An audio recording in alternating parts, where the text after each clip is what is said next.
Good morning to you from Australia on the first day of the Ashes 2021-22. The latest chapter in 139 years of sporting history, rivalry and drama is renewed today. Warne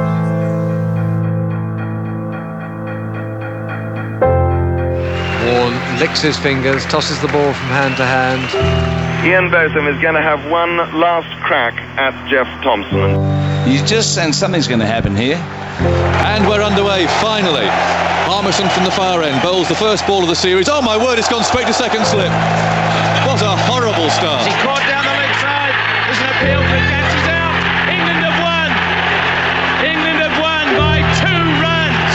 Here we go. Bowls to Waugh, who drives through the offside for his 100th. That is extraordinary. A double 100 for Alistair Cook at the MCG. Takes off his helmet. Oh God, Bowles and Ponting pulls that away to square leg. He's going to be caught. He's dropped it. He's out, he's caught in the slip. England have won by 3 runs. Bowles to Stokes, who hammers it for 4 and stands there with the back raised.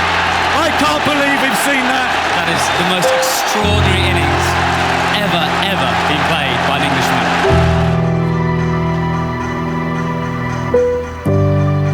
And that was the moment that haunts Justin Langer's dreams, we were told. A couple of days ago, Ben Stokes playing at Headingley, playing an innings that no batsman should ever play in normal times, but he's not a normal human being, Ben Stokes, and he will be playing for England at the Gabba today. And just the thought of that sends tingles down my spine. We are sitting here in Australia, and over the next few weeks, the Gabba, the Adelaide Oval, the MCG, the SCG and the TBC, if you like, because we don't know where the 5th test is going to be. But it is all happening. It's less than 2 hours away. And sitting with me here in Sydney are our cricket correspondent, Jonathan Agnew, who you heard from there. Hello, Aggers. Yes, lovely to be here and hear some memories mixed there. Mixed memories, some definitely. good memories, some bad memories, 1 or 2 unforgettable memories. Yeah. And who knows where this series, when we reflect on it in the middle of January, will sit. But there's bound to be moments from here that we'll look back on years to come with a little caveat of, that was the COVID series. Like no other in terms of preparation. And as you say, we don't even know yet going into the first test where the last one's going to be played. Absolutely. It's a bizarre situation. And we're looking at the pitch. It's got some grass on it. Word from the England camp this morning is that they look as if they will be playing the spinner if play starts on time. That's the word. But then you look at the pitch, albeit from a bit of a distance, and it can be misleading sometimes. You look at it down from a height, but there's definite green on there, and we know what the weather's been like in Brisbane and what the forecast is.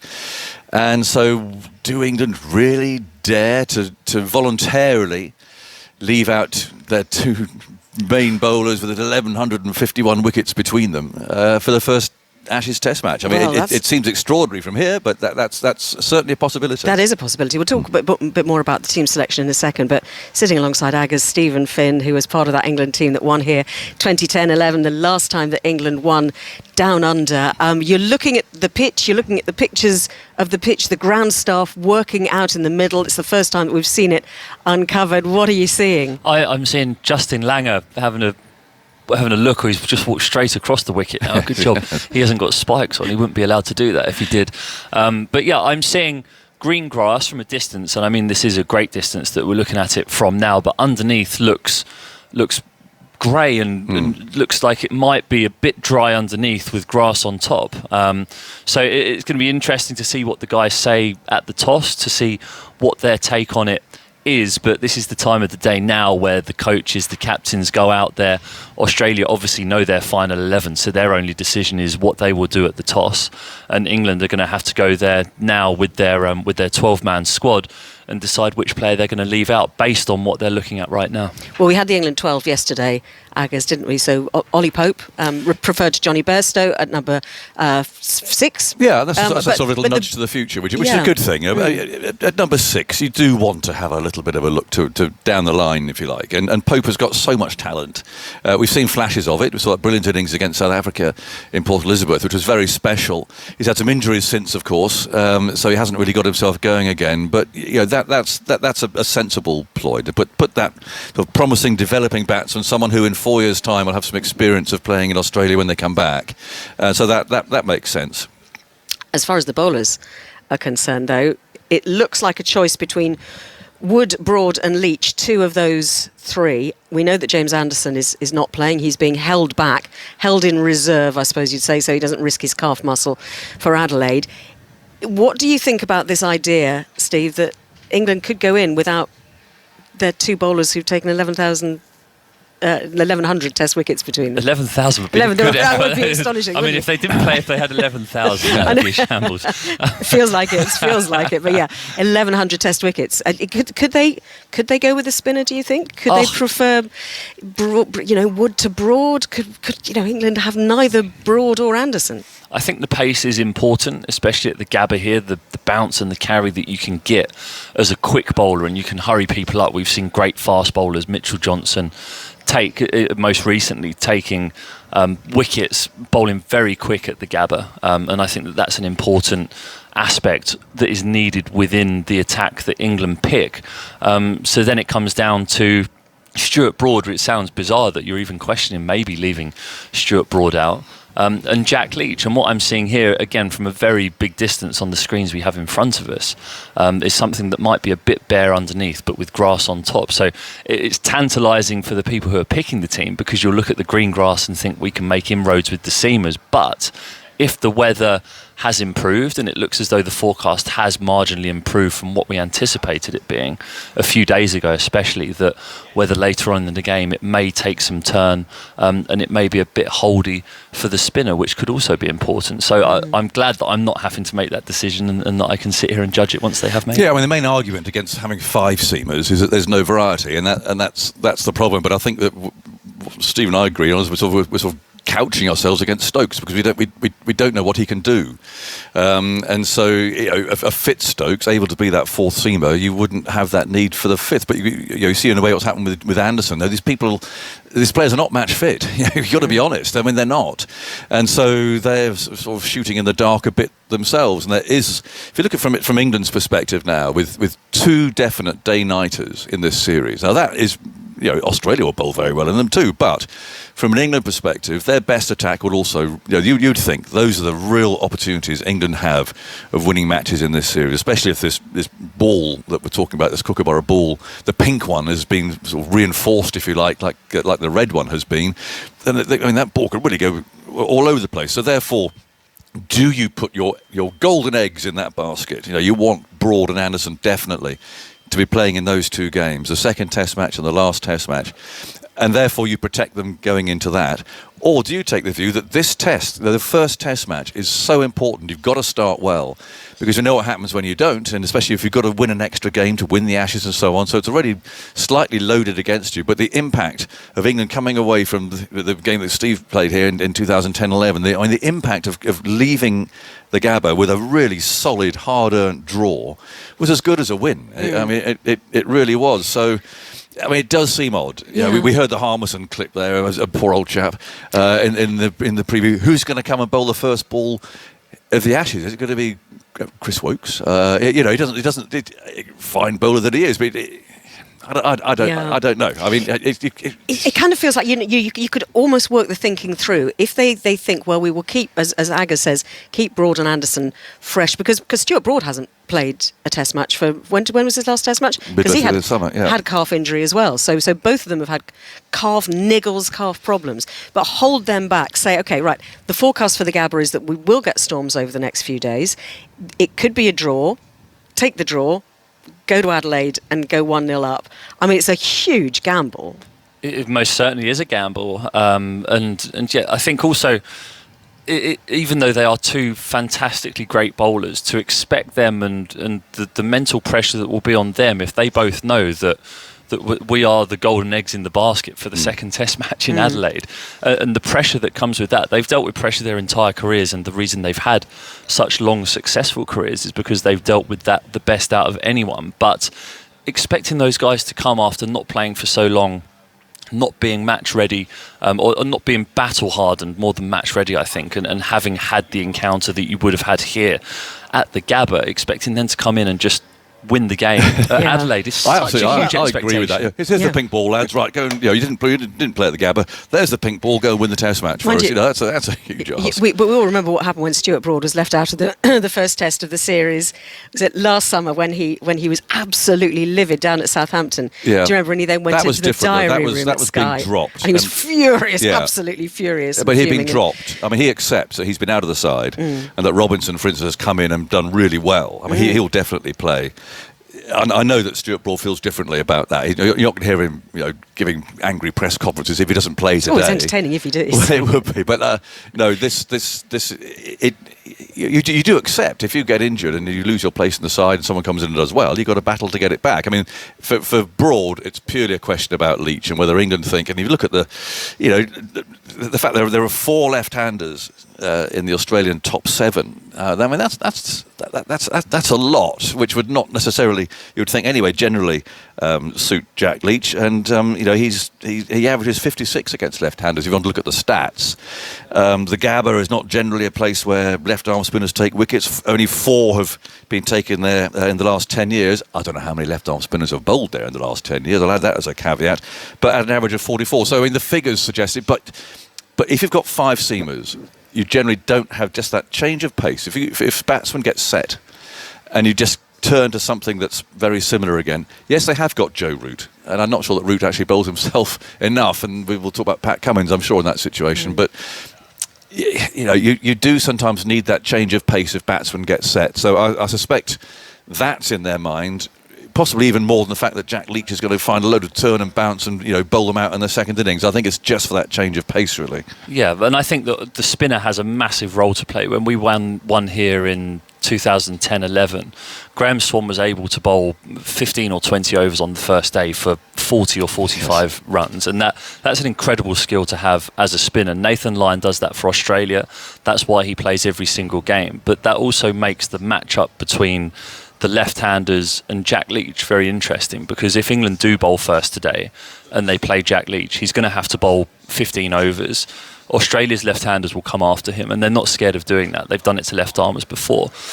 And the interesting caveat to that scenario is how long does then Joe Root go with Jack Leach if they do come after him? Because then if he gets hit out the attack, and let's hope it doesn't happen, but if he gets hit out the attack by aggressive left-handers, the seamers have to bowl more. It puts more pressure on Ben Stokes, and it's that disintegration of the bowling attack, which then is very hard to deal with when you're in Australia. It's why selection is so fascinating, and it's why the captain and the coach and everyone else gets paid a lot of money, because they're the ones whose necks are on the line. Reputation's absolutely on the line. Well, I mean, it's an hour and a quarter. We will know for sure in an hour and a quarter what the team is when the toss is made. You mentioned Ben Stokes, Stephen, and I noticed that he posted on his Instagram overnight saying how at some stages he didn't think he'd be playing another Test match, and also marking the fact that it's a year to the day since his father died.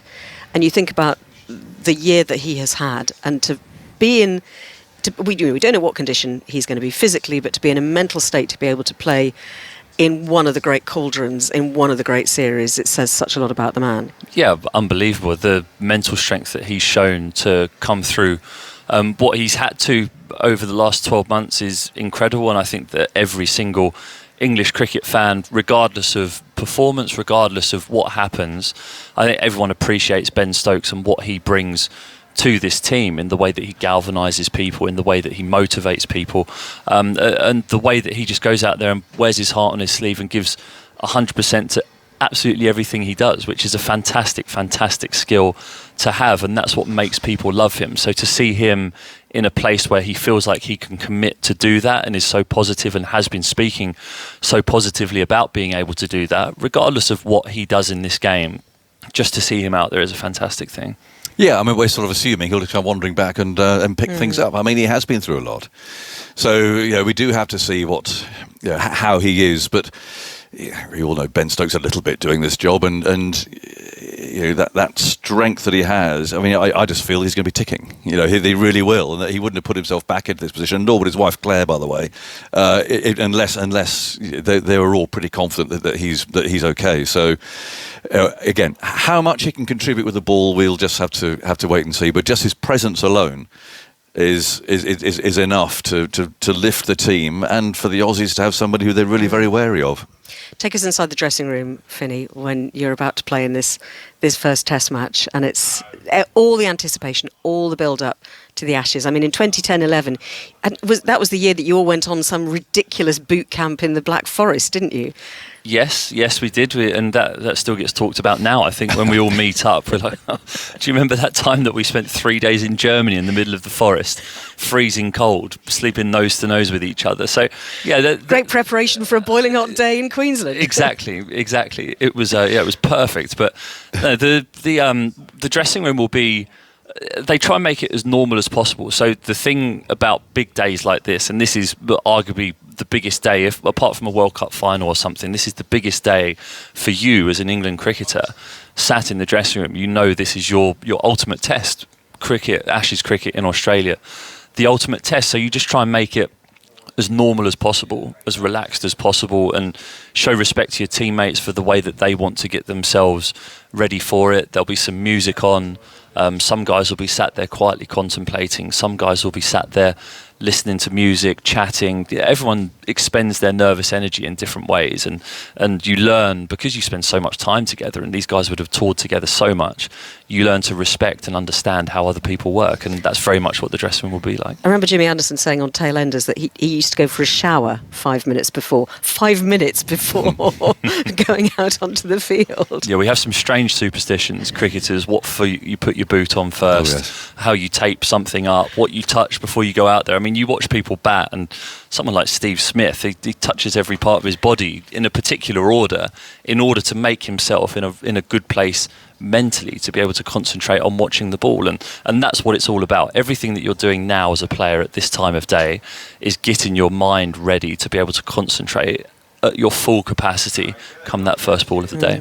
We talked a bit about England, Agus. What about Australia? Because again, we don't really know what to expect from them, do we? Well, no. I mean, it will be interesting to see how they fare. They've had almost as little preparation. Well, some of them have played some Shield cricket, so they have got some runs in the bank. But I mean, I'm just interested by that top five, really. I mean, Cameron Green looks a very exciting emerging cricketer. He's only played 4 tests. But if you look at Warner and Harris and Head, all three of them had nightmares against England in 2019. Yeah, it was in England, but it was Harris and Head were both dropped. Warner averaged 9, and that's 3 of their top 5 who've been dusted down to come out and play against England here. And again, that's why I'd find it difficult to not pick Stuart Broad, because he was largely responsible, certainly for the left-handers. And yeah, that's a big call, because you do have that in your mind. I mean, that's the last time I'd imagine that Warner would have faced Stuart Broad. The last time that he got him out in 2019, and you can't just erase memories like that. I mean, I remember going through the 90s, and the Australians always talk about the scars that the Poms had, from previous defeats, and it's true. It's true. I mean, they call them scars or whatever you want to call it, but those batsmen will not be wanting to face Stuart Broad. I mean, probably less so Broad than anybody else in the England side. So again, are you sort of playing into hands a bit if you don't play him? But I mean, look, let's be honest. England will want to play him. It's all a question of what they think their best tactic is to win this series. And if they think their best tactic is to still keep those two under wraps and roll them out at Adelaide next week, having had no cricket still, apart from bowling in the nets alongside the ground at the Gabba. But, if that's what they think it is, that's what they're going to do. I can see Joe Root out in the middle at the moment, having a conversation or two. Glenn McGrath's delivered his pitch report, which no doubt will have Australia winning in 3 days.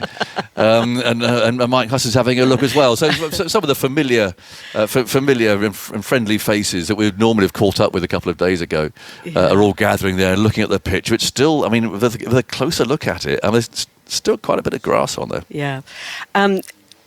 Talking about familiar faces, Agus is going to go and prepare for Test Match Special, because that's on air in, 37 minutes time on 5 Live Sports Extra. So Agus will be taking you through the night. Speaking of familiar faces who we haven't yet managed to catch up with, and in Brisbane is our colleague, writer, broadcaster, Jeff Lemon. Hello, good morning, good day, and how is the Gabba looking? You may be able to hear the roar of traffic coming down Vulture Street, which it has that iconic sort of sound about it coming in from the Vulture Street end. So There are plenty of people rocking up. They haven't actually been let in yet, so there are some quite long lines outside waiting for the gates to open. Kind of sweaty, a bit more, very, and maybe a little bit too moist, and there's some rain forecast for, but hopefully it comes in a brief storm and then again. Yeah, Jeff, your line is breaking up a little bit. I'm just kind of looking at Stephen Finn. Did you bowl from the Vulture Street end? It's got to be one of the great names in world cricket. Yeah, do you know what?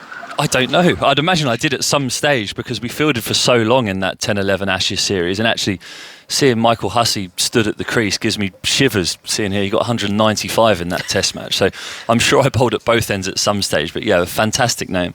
Yeah. Jeff, I mean, there will be a big crowd in, I think, won't there? I mean, all Queenslanders, presumably, with about 1,000 expat Brits. What will that atmosphere be like, do you think? Because the first morning, it's always fairly feral. Is that too harsh? Well, it's not so much the first morning that gets feral. It's usually after lunch on the weekend. You know, that's particularly coming into the last session. So maybe the final sessions on day 4 and 5, if we go that far, could be the optimum feral location, I suppose. But first morning should be fairly civilised. I reckon you'll get more than 1,000. There are more than 1,000 UK expats living in Brisbane, surely. The joint is full of them. So there should be a reasonably good representation. It's a sellout. It's a 40,000 plus seater stadium. So we should be up for a great atmosphere first ball. What was your greatest moment of feral behaviour, Finney, from fielding at the Gabba or anywhere around? I'm not sure I can mention it on live radio, some of the things that have been shouted at me at the Gabba. But I think one of my most vivid memories of the Gabba is being sat in the dressing room when Peter Siddle was on a hat-trick and everyone was stomping their feet for his paces as he came into bowl, and the whole place was vibrating. He just stood in there. You felt like a gladiator waiting to go out to his death. It felt that significant. So yeah, sat in that dressing room, I do quite vividly remember it shaking. Yeah, not just a hat trick on his birthday, as we well know, Jeff. So what is the forecast? What's the forecast going to be like for Brisbane over the next few days? Will we get a result? I think we can still get a result. There is rain forecast pretty much every day, but Brisbane rain, it's tropical. You know, generally it tends to come in, hammer down dramatically for a while, and then storm off. It's a tempest more than a sort of Manchester setting in for 3 months or so of non-stop drizzle. So hopefully that's what happens. It comes in, does all the raining that it can do in the space of half an hour. The drainage here is great. Remember in 2013, was it, when Mitchell Johnson's test match up here, there was a crazy thunderstorm that, you know, the ground was literally underwater and the England players thought they were done for the day, and within about an hour they were back on. So you can have miracles performed by the ground staff up here more than almost any other ground. I'm going to ask the two of you to give a little bit of hope to England fans who have, I mean, you know, they've waited a long time. They've waited 4 years for another Ashes in Australia. They've also had a very long day, I know, because on the breakfast programme on 5 Live this morning, people were saying we're already reaching peaks of excitement. And if you're listening at home now and you've been waiting all day and you haven't had an afternoon nap, I'm guessing you're going to be quite tired now. So Jeff, give us a little glimmer of hope for all of the people who are pulling an all-nighter at home. Okay, I will say this. England cricket fans are almost uniformly pessimists, and I think too pessimistic, because they do have a team that can do unexpected things. Like, sure, they've lost a lot of test matches this year, but Australia have played no test matches this year. So which possession would you rather be in? I think you've got two teams that each have two generational batting talents and then a fair bit of nothing after that, or a fair bit of unproven talent after that, and they've got two good bowling lineups. So there's no reason why England shouldn't be able to compete, as they've got pretty much the same team. Finney, what do you think? Yeah, I mean, I agree. I think that England do have an opportunity here. We're looking quite closely on our screen at the pitch now, and there's a smattering, more than a smattering, you'd say, of green grass on there, which England will fancy exploiting if they were to get the opportunity to bowl first today. And I think that the truncated preparation time in the series has brought the teams closer together. I think had it been a full preparation period, and Australia were coming into this on the back of having played a lot of test matches in the year, then you'd say that they would be firm favourites. But I think that the levelling of the playing field means that with solid planning and some good cricket, I think England can do something special. It's so exciting. I mean, I'm almost losing my voice already. I didn't sleep very well last night. How did you sleep, Finney? Not that great, to be honest. I actually woke up excited this morning. Usually, if I've been on the morning of a game and going out there to play, you wake up excited, nervous, and it's the first time in my commentary career I've woken up excited and nervous. So I'm really looking forward to it. Jeff, did you sleep well? Yeah, I slept pretty well, but look, I was one day out of isolation, so I maybe spent a bit too long at the pub. But look, I've had a shower, I'm dusted off, brushed off, and ready to go.